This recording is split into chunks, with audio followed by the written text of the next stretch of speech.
প্রিয় দর্শক, আমরা এই মুহূর্তে রয়েছি মালদ্বীপের মাফুসি আইল্যান্ডে এবং আমাদের সঙ্গে আজকে রয়েছেন ইমরান ভাই। তিনি প্রবাসী, তিনি 3 বছর ধরে মালদ্বীপে আছেন, 6 বছর ধরে তিনি মালদ্বীপে আছেন। আজ আমরা আপনাদেরকে জানাবো যে মালদ্বীপ থেকে অধিকাংশ প্রবাসীরা কিন্তু ব্যাংকিং উপায়ে মানে বৈধভাবে বাংলাদেশে টাকা পাঠাতে পারছে না। কেন পারছে না, কিসের জন্য পারছে না, সেই জিনিসগুলো আজ আমরা ইমরান ভাইয়ের কাছ থেকে জানানোর চেষ্টা করবো। ইমরান ভাই, কেমন আছেন আপনি? ইমরান ভাই, আপনি একটু বলেন যে আসলে কি আপনার সাথে কথা হচ্ছিল, আপনি বলছিলেন যে মালদ্বীপ থেকে আমাদের যে সমস্ত বাংলাদেশি প্রবাসী ভাই বোনেরা রয়েছেন, প্রায় 1 লাখের মতো বাংলাদেশি রয়েছে বা আরও কম বেশি একটু হতে পারে।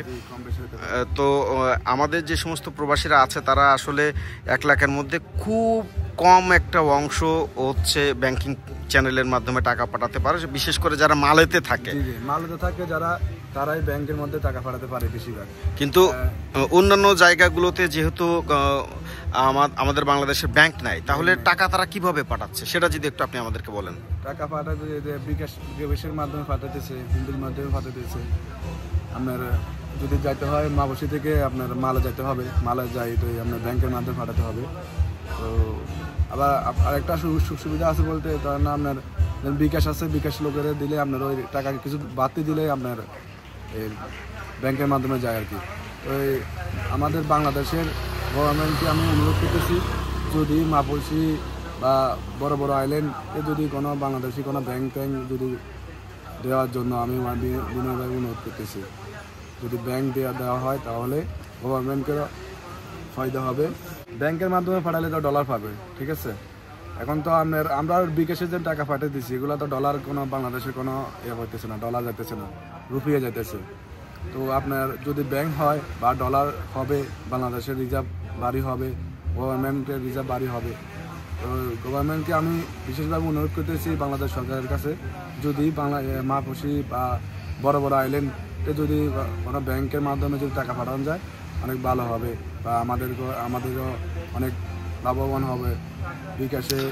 প্রিয় দর্শক, একটু আপনাদেরকে জানাতে চাই, সেটি হচ্ছে ইমরান ভাই যেমনটা করে বলছিলেন যে বাংলাদেশ সরকার যদি মালদ্বীপের সরকারের সঙ্গে কথা বলে, যে মালদ্বীপে প্রায় 1000-এর বেশি দ্বীপ রয়েছে। তো এই 1000-এর বেশি যে দ্বীপগুলো রয়েছে, সেই বড় বড় দ্বীপগুলোতে যদি বাংলাদেশে একটা যে বাংলাদেশের যে ব্যাংকগুলো রয়েছে, বাংলাদেশে 60টার বেশি ব্যাংক রয়েছে, সেই ব্যাংকগুলোর যদি একটা ব্যাংকেরও যদি বুথ থাকে অথবা এজেন্ট যদি এখানে থাকে, তাহলে দেখা যাচ্ছে বা তারা যদি সপ্তাহে 1 দিন করেও যদি এসে এখানে অফিস করে, দেখা যাচ্ছে যে ব্যাংকিং চ্যানেলের মাধ্যমে তাহলে কিন্তু মালদ্বীপের দ্বীপগুলো থেকে বাংলাদেশিরা টাকা পাঠাতে পারবে। এবং এই টাকাগুলো যদি আপনার ব্যাংকিং চ্যানেলের মাধ্যমে যায় তাহলে কিন্তু সরাসরি ডলার হিসেবে কাউন্ট হবে, যেটা রিজার্ভে গিয়ে যোগ হবে, যেটা বাংলাদেশ সরকারের জন্য যেমন ভালো হবে, একই সঙ্গে আমাদের দেশ লাভবান হবে।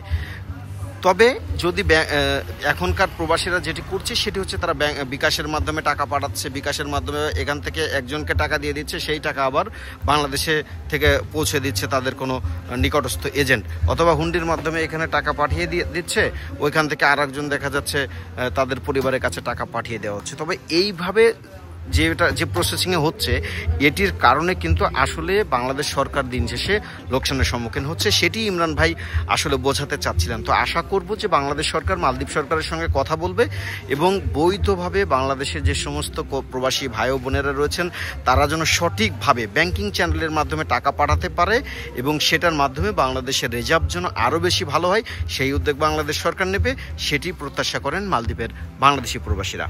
ভালো থাকবেন ইমরান ভাই, আপনাকে অনেক অনেক ধন্যবাদ।